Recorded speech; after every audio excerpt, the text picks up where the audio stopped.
Well, we have some shocking news for you guys. The police of the United Kingdom, for the first time in a long time, have decided to do their job properly by arresting the disruptive rebels that call themselves the climate activists.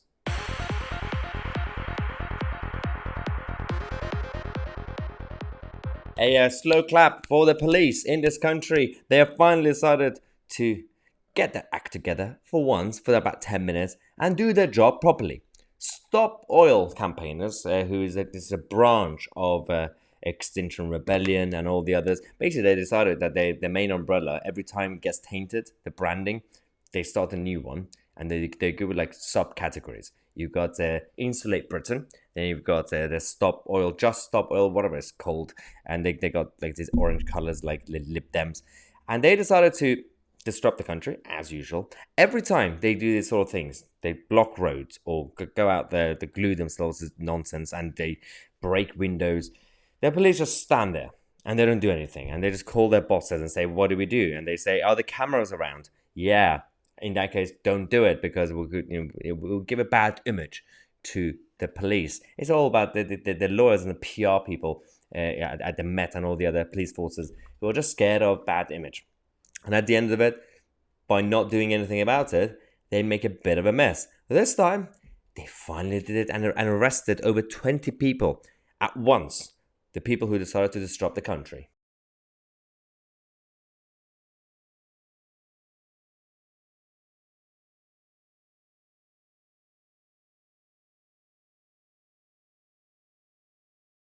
Now, unfortunately, this is only the footage that we have right now. The rest of it was so copyrighted that we can't actually even use. We got some complaints.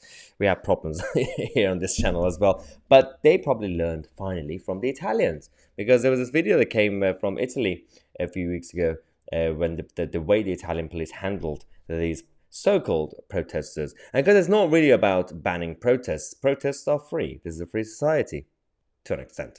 It's about if you completely go against the law and disrupt the public peace. And again, Stuart Austin, who's a community policing inspector in Essex, who was obviously involved with this whole operation, said that the road disruption is currently minimal, and I'd like to thank local drivers, workers, and businesses for their patience.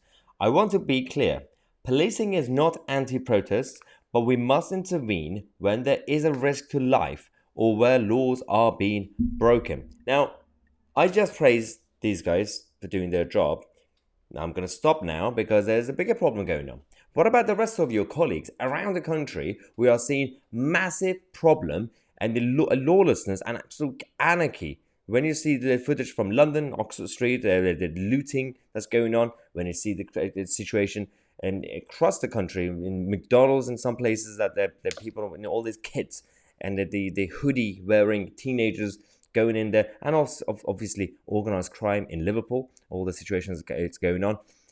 We know, but while we can praise you sometimes when you do something right, there is still a deep flaw in the system. You guys need to get your act together, otherwise people are losing respect for the police and the system every single day, and it's going to get much worse unless we change the culture of policing in this country. Now we're going to come back and we're going to tell you about the Labour Party and what they're doing to cause trouble in our lovely nation. So subscribe to the channel. I'm Tousi and we are the media.